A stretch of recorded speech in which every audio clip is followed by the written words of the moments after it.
kasih setiamu Tuhan, selalu baru rahmat-Mu bagiku.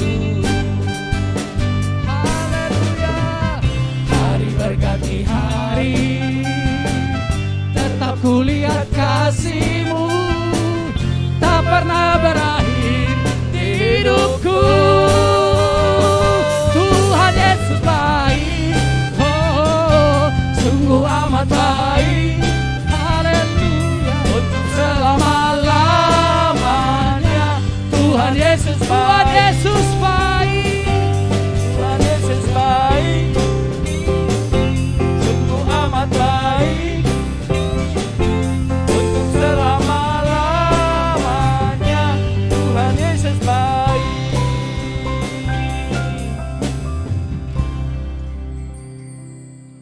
Dan oleh karena kebaikan Tuhan, sidang jemaat Tuhan yang sudah terpapar satu demi satu sudah dipulihkan oleh Tuhan.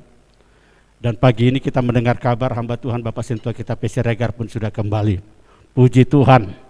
Dan semua sidang jemaat yang lainnya juga kita akan berdoa supaya pemulihan itu terjadi kepada mereka juga. Sidang jemaat yang saya kasih dalam nama Tuhan, ketika pujian dalam bahasa Batak Toba tadi dinaikkan, saya tidak bisa lagi menahan jatuhnya air mata saya. Marguru titik kina, baga-bagani Tuhan ima. Dalam beberapa bulan terakhir ini air mata saya banyak jatuh bercucuran. Satu demi satu teman-temanku, seangkatanku sudah pergi meninggalkan dunia yang panah ini. Ada yang karena sakit, tapi sebagian besar karena COVID-19. Beberapa hamba-hamba Tuhan juga dari GPI banyak yang sudah meninggalkan kita dan kita tidak bisa melayani mereka. Oleh karena situasi dan kondisi yang sedemikian. Nah Bapak Ibu Saudara yang saya kasih dalam nama Tuhan, kiranya kita tidak putus-putus untuk berdoa. Supaya segera pandemi COVID-19 ini berlalu dari negeri Indonesia ini. Dan keadaan kita boleh kembali normal. Puji Tuhan. Tetaplah berdoa bagi bangsa negara ini. Berdoa karena pemerintah kita sudah melakukan yang namanya vaksinasi. Dan sebagian dari hamba Tuhan sudah melakukannya juga. Sebagian dari jemaat Tuhan sudah juga melakukannya. Tinggal kita yang menunggu giliran supaya kita juga mendapatkan vaksinasi tersebut. Dan sidang jemaat yang saya kasih dalam nama Tuhan, pada hari ini saya sedikit menyampaikan firman Tuhan di tengah-tengah kita. Nanti hamba Tuhan Bapak Pendeta kita untuk mengakhiri kita dalam doa, menyampaikan doa berkat bagi kita dalam mengakhiri ibadah ini. Kita membaca firman Tuhan yang terambil dari kitab 2 Raja-Raja pasal yang ke-13 ayat 20 dan 21. Inilah firman Tuhan yang hari ini datang di tengah-tengah kita. Demikian perkataan firman Tuhan. Sesudah itu matilah Elisa, lalu ia dikuburkan. Adapun gerombolan Moab sering memasuki negeri itu pada pergantian tahun. Pada suatu kali, orang sedang menguburkan mayat. Ketika mereka melihat gerombolan datang, dicampakkan merekalah mayat itu ke dalam kubur Elisa, lalu pergi. Dan demi mayat itu kena kepada tulang-tulang Elisa, maka hiduplah ia kembali dan bangun berdiri. Puji Tuhan. Karena ini satu mujizat di mana orang mati menghidupkan orang mati. Kalau orang hidup menghidupkan orang mati dalam pelayanan hamba-hamba Tuhan, dalam pelayanan nabi-nabi Tuhan, dalam pelayanan rasul-rasul Tuhan, itu adalah sudah cerita yang biasa kita temukan. Tetapi dalam pasal ini, dalam 2 Raja-Raja 13 ayat 20 dan 21, kita menemukan sebuah kisah yang sangat menarik, yaitu tentang Elisa yang sudah mati, tapi kuasanya belum mati. Orangnya sudah mati, tapi kuasa Tuhan masih tetap melekat, tinggal pada tulang-tulang Elisa. Dan saya tidak menemukan ada cerita ini di kisah para nabi yang lain. Bahkan saya tidak menemukan pada gurunya Nabi Elia. Satu-satunya kisah ini kita temukan orang mati menghidupkan orang mati hanya pada Nabi Elisa. Nah, sidang jemaat yang saya kasih dalam nama Tuhan, diceritakan di sini kepada kita bahwa suatu kali setelah Elisa meninggal maka dia dikuburkan.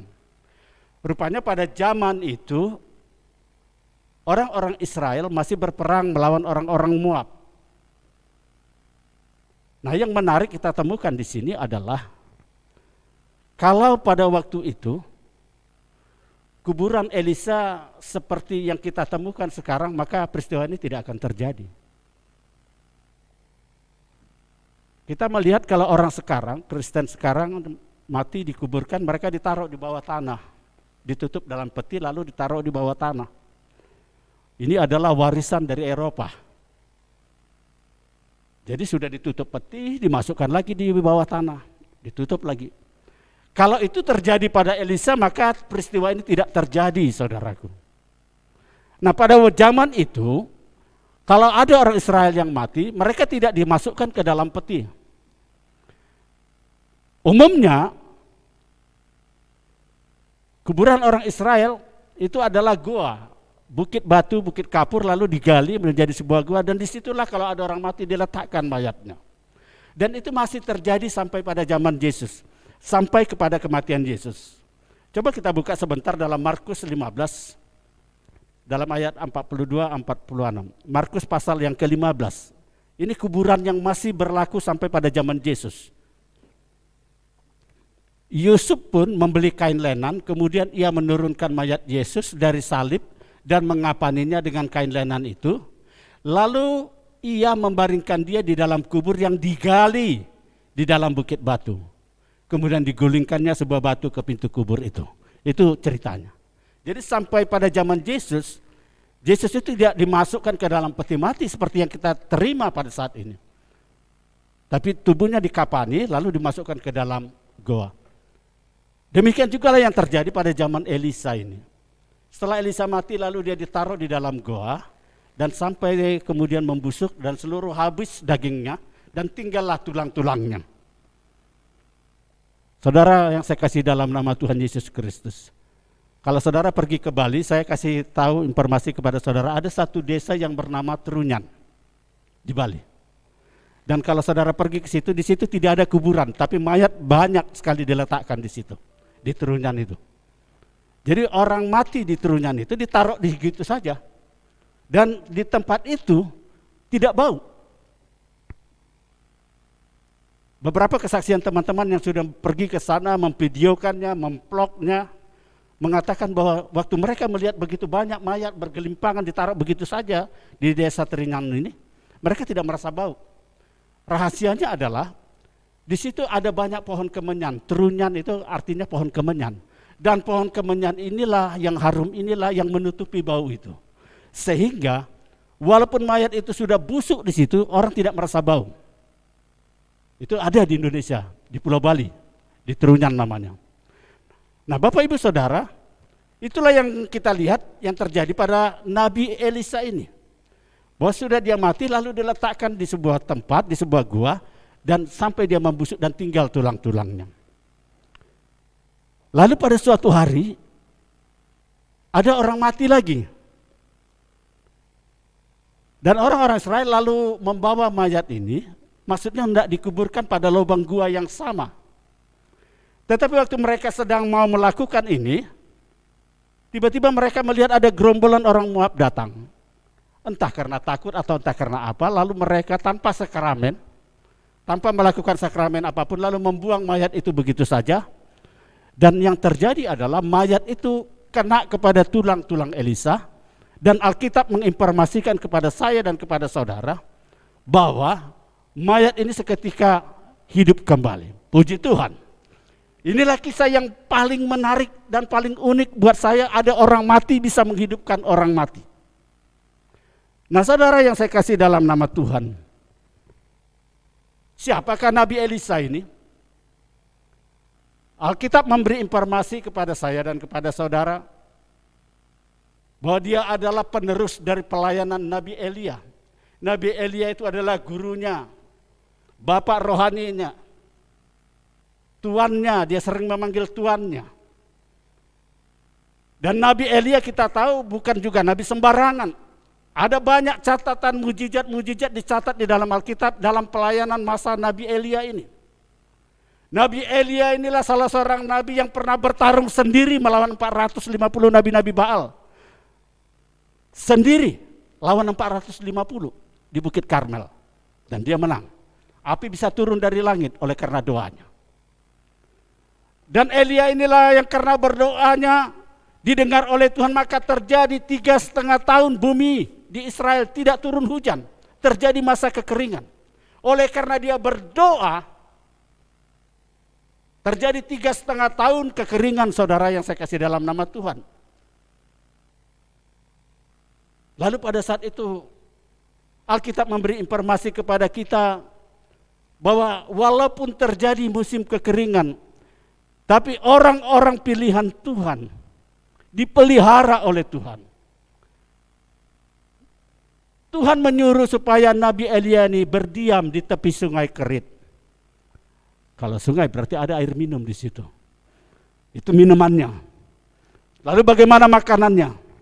Dan Tuhan menyuruh burung gagak setiap pagi dan sore datang membawa roti dan daging.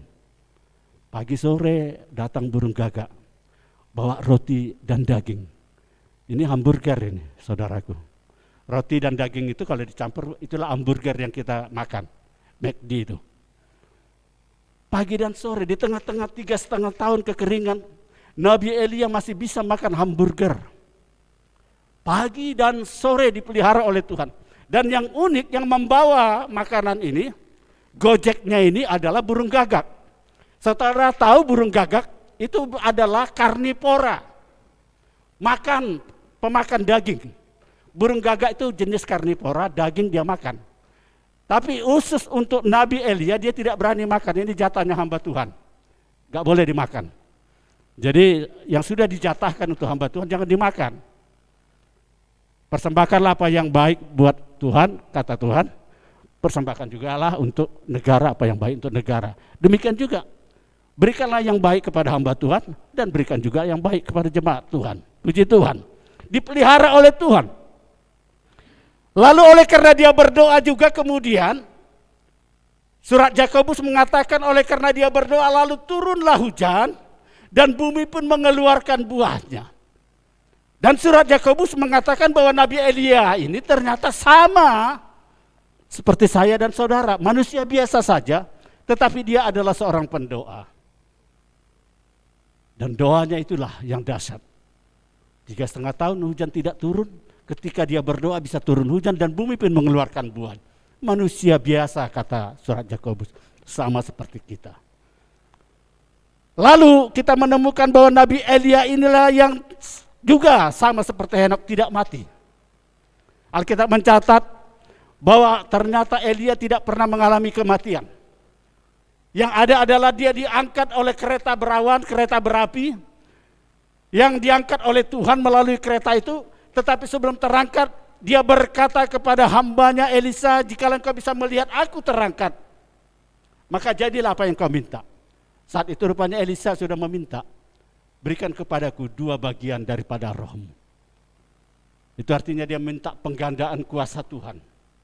Dan itulah yang terjadi. Dia melihat tiba-tiba tuannya ini, Nabi Elia ini diangkat oleh Tuhan. Dan jubah roh Elia turun. Dan sejak itu, berkuasalah Elisa menggantikan pelayanan tuannya. 2 kali lipat penggandaan kuasa Tuhan. Berikan aku 2 bagian dari roh. Maka tidak heranlah kalau kita menemukan sampai pada tulangnya pun masih ada tinggal kuasa itu. Karena pada Elia saja sudah sedemikian dahsyat kuasa Tuhan. Dan dia minta 2 kali lipat lagi penggandaannya. Dan itulah kita temukan mengapa satu-satunya ada nabi yang masih mati bisa menghidupkan orang mati hanya pada Nabi Elisa. Nah saudara yang saya kasih dalam nama Tuhan, cepat atau lambat saya dan saudara akan mati. COVID-19 itu hanyalah salah satu cara saja kita menuju kepada kematian. Cepat atau lambat, saya dan saudara akan mati. Bisa karena kecelakaan di udara, pesawat terbang. Bisa karena kecelakaan di darat, bisa karena COVID-19 atau karena sakit penyakit yang lain. Kita akan mati. Pertanyaan saya adalah, legasi apa? Warisan apa yang akan kita tinggalkan kepada penerus kita? Kepada orang-orang yang masih hidup, apa yang mau kita wariskan kepada mereka? Saya tahu ada banyak orang kaya mewariskan harta kekayaannya, ternyata saudaraku, harta kekayaan itu justru membuat rumah tangga, keluarga mereka hancur berantakan karena saling memperebutkan harta kekayaan. Ada di Sumatera. Kekayaannya luar biasa. Dari istri pertama berebutan kepada anaknya, istri yang kedua. Terjadi itu sampai dibawa kepada pengadilan. Legasi inikah yang mau saudara wariskan kepada anakmu, kepada keturunanmu, kepada cucumu? Saudara yang saya kasih dalam nama Tuhan, di tengah-tengah zaman sekarang ini saudara tahu ada banyak orang berputus asa. Entah karena COVID ini yang mematikan seluruh saudaraku perekonomian mereka. Entah karena sakit penyakit yang mereka derita dan apa saja yang memadamkan seluruh Tuhan rencana-rencana mereka.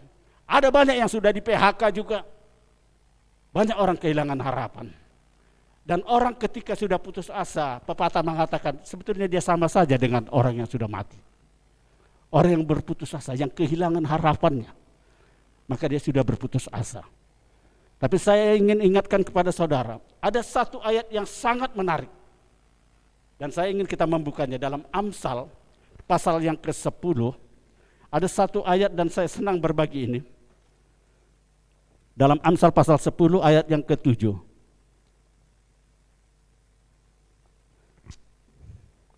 Nah, perkataan firman Tuhan di sini. Kenangan kepada orang benar mendatangkan berkat, tetapi nama orang fasik menjadi busuk. Ayat yang 7a, kenangan kepada orang benar mendatangkan berkat. Saudara tahu? Itu berarti orangnya sudah mati, tapi dia masih dikenang, masih hidup, menginspirasi, memberikan semangat.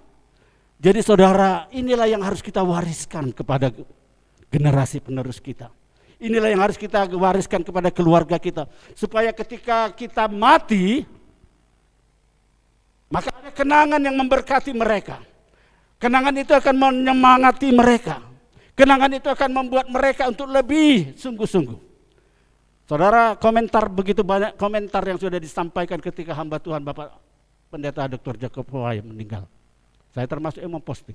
Ada begitu banyak komentar yang mengatakan mereka teringat semua pelayanan-pelayanan hamba Tuhan ini. Ada seorang ibu, seorang anak berkata, kalau bukan karena pelayanan Pak Pendeta Jacob Nahoai, mungkin bapak saya sudah lama hilang, tersesat. Kalau bukan karena pelayanan penginjilannya, pendidikannya waktu itu, barangkali pendeta makmur butar-butar yang di Batam tidak jadi menjadi hamba Tuhan. Kalau bukan, memori itu saudaraku, mereka hidup kembali. Nah, saya berharap ketika orang mati itu terkena tulang Elisa, mereka hidup kembali. Ketika orang berputus asa mengingat saudara kalau suatu hari saudara mati, maka mereka yang tadinya kemudian down bisa bangkit kembali. Mereka yang lemah merasa dikuatkan, mereka yang putus asa menemukan kembali harapan mereka. Puji Tuhan. Ini kenangan kepada orang-orang benar, bisa memberkati orang-orang yang hidup. Walaupun orang mati, sudah mati. Nah, saudara yang saya kasih dalam nama Tuhan, Paulus katakan, aku berharap supaya engkau meneladani aku sebagaimana aku meneladani Kristus. Dan dia meminta kepada jemaat yang dilayani supaya mengingat dia bagaimana dia melayani mereka, sebagaimana Yesus sudah melayani dia. Itulah teladan. Dan teladan itu yang harus kita tinggalkan. Sehingga kalaupun kita mati suatu hari nanti, entah karena COVID atau whatever that happen for us, apa yang terjadi pada kita, kita tidak tahu, kita tahu kemana. Kita akan pergi ke Yerusalem yang baru. Kita akan bertemu dengan Tuhan kita yang sudah kita layani, yang sudah kita rindukan selama ini. Muka bertatap muka. Dan kita tinggal bersama orang-orang kudus Tuhan. Kiranya firman Tuhan ini menyemangati kita, supaya kita tetap selama masih ada waktu dan kesempatan ini, tetaplah bertekun di dalam Tuhan, layanilah Tuhan dengan sepenuh hatimu, jadilah inspirasi bagi orang lain di tengah-tengah dunia. Jadilah terang, jadilah garam di tengah-tengah lingkunganmu.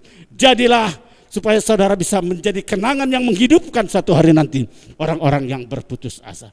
Firman Tuhan menjadi berkat bagi kita, dan kita boleh mengucap syukur lawatan firman Tuhan hari ini telah datang kepada kita. Dan selanjutnya hamba Tuhan Bapak Pendeta kita yang akan meneruskan mimbar ini.